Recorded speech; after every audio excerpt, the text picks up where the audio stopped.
Desde 2013, uma série de ataques incendiários em Porto Alegre atingiu sedes de partidos políticos, consulados, bancos, delegacias e até uma igreja. A autoria era desconhecida e não havia nenhum sinal de ligação entre eles. Agora a polícia chegou a uma descoberta surpreendente e 3 livros clandestinos foram a chave que desfez o mistério. 1º de julho de 2013. Bombas caseiras são jogadas no pátio da Secretaria de Segurança de Porto Alegre. O caso ainda não foi esclarecido. 24 de fevereiro de 2014. 10 carros da Polícia Militar do Rio Grande do Sul são destruídos no incêndio. A suspeita é de que tenha sido criminoso. 30 de abril de 2016.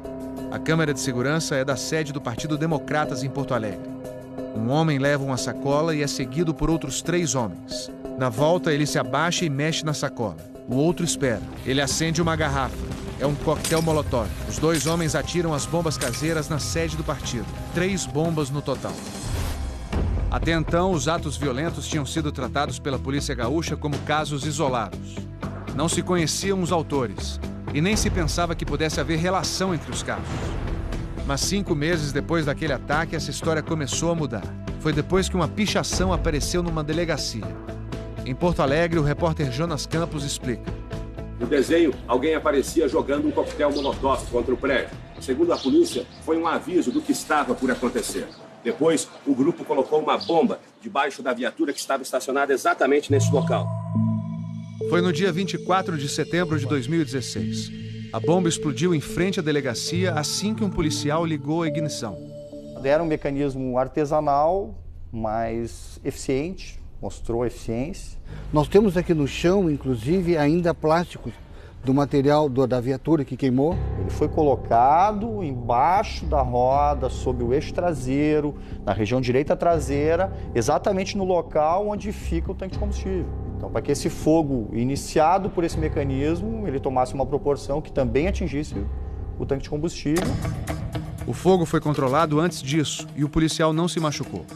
O atentado não virou notícia, mas chamou a atenção do delegado. A partir daí começamos a investigar fatos semelhantes.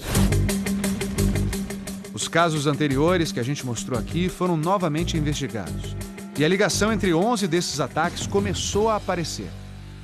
Começamos a juntar todos os dados, começamos a juntar os detalhes e chegamos à autoria. Tem pessoas de outros países, tem pessoas da França, tem pessoas da Bolívia, tem pessoas do Brasil, tem pessoas do Chile, né?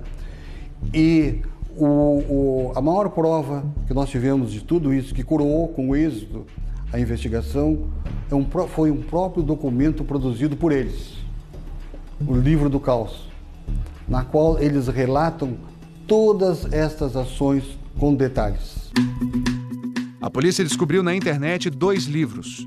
2 cronologias de ataques desde o ano 2000 no Brasil, mas principalmente em Porto Alegre, editados pela Biblioteca do Caos, de um grupo que se autodenomina anarquista. Até mesmo a explosão no carro de polícia, que não tinha sido noticiada, estava documentada num dos livros e era reivindicada pelo grupo de ativistas. 32 pessoas foram citadas no inquérito da polícia. O juiz Fábio Vieira Ert, da 9ª Vara Criminal de Porto Alegre, expediu 10 mandados de busca e apreensão que foram cumpridos nesta quarta-feira.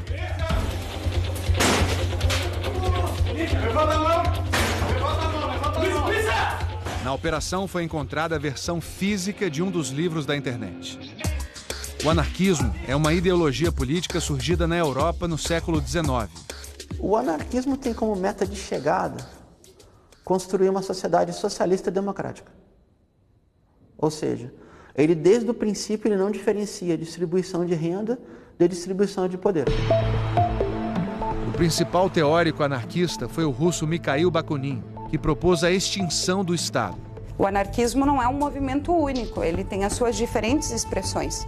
E da nossa parte, todas elas têm que ser respeitadas. Esse vídeo foi postado na internet na quinta-feira passada, um dia depois da operação policial. A militante Lorena Castilhos, da Federação Anarquista Gaúcha, a FAG, se manifesta. O nosso espaço não tem nada a esconder. Aqui circulam as nossas crianças, aqui nós temos biblioteca, nós temos um grupo de estudo, nós temos um escritório de direitos humanos, nós temos um estúdio de uma banda. O repórter Fábio Almeida tentou marcar uma entrevista com a Lorena. Oi, Lorena. Vi o vídeo e uma coisa não ficou clara sobre a posição da FAG. Mas o que temos para dizer está ali. O que queria entender é se na defesa do anarquismo vocês concordam com ações violentas ou fora da lei, ou isso foge do controle de vocês. Onde tu quer chegar? Em um aval nosso? Isso não vai acontecer. Não, pelo contrário. Quero saber qual a posição de vocês sobre pessoas que fazem esses atos em nome do anarquismo. Lorena respondeu com um desenho de criança onde se lê: anarquismo não é crime. O repórter insistiu. Concordo, por isso pergunto. E quando alguém comete um crime em nome disso? Lorena não respondeu mais. Na mesma semana da operação, outro livro foi descoberto pelos investigadores. O livro cita protestos na Europa contra o G20, a reunião de países ricos que aconteceu em julho passado em Hamburgo, na Alemanha. E mais um ato de violência cometido em Porto Alegre. Veja as imagens. São do dia 10 de julho. Elas mostram uma caçamba de lixo atrás de um carro do consulado alemão. Um catador remexe o lixo. Ele não tem nada a ver com um grupo de militantes. Uma mulher de boné se aproxima. Ela tira um embrulho de uma bolsa. Bota o embrulho na caçamba. Pouco depois, o lixo pega fogo e as chamas atingem um carro do consulado. O incêndio dura 2 minutos até ser apagado. O Fantástico apurou que essa ação está sendo investigada também pela Polícia Federal. Procuramos o Ministério da Justiça e a própria Polícia Federal para saber se essas ações poderiam ter relação com terrorismo, mas eles não quiseram comentar o assunto. Especialistas estão divididos sobre essa questão, que envolve a interpretação da Lei Antiterrorismo, sancionada pelo governo Dilma em março de 2016. O jurista Walter Maierovitch defende que sim, os atos são terroristas. Esse caso, com relação ao Rio Grande do Sul, se caracteriza como terrorismo. Por quê? Porque tem por meta a destruição da ordem e das leis. Mas o professor de Direito André Luiz Calegari discorda. Me parece que o porte por si só de bombas ou até mesmo as explosões que foram detonadas não podem ainda configurar o terrorismo. No terrorismo, o alvo direto da violência não é o alvo principal. Vamos lembrar de 11 de setembro, Torres Gêmeas. Aqui o ato de violência nas torres que todo mundo viu não era o ato principal, o ato fundamental. No terrorismo existe isso. Qual é o ato principal dessa violência? Na realidade, era uma represália, uma tentativa de destruição da cultura ocidental ali representada pelos Estados Unidos. Como se faz nesse caso do Rio Grande do Sul? O alvo direto da violência são alvos simbólicos. Viaturas militares, etc. São organizações anárquicas que querem o quê? Acabar com a paz social, difundir o medo, para que qual finalidade?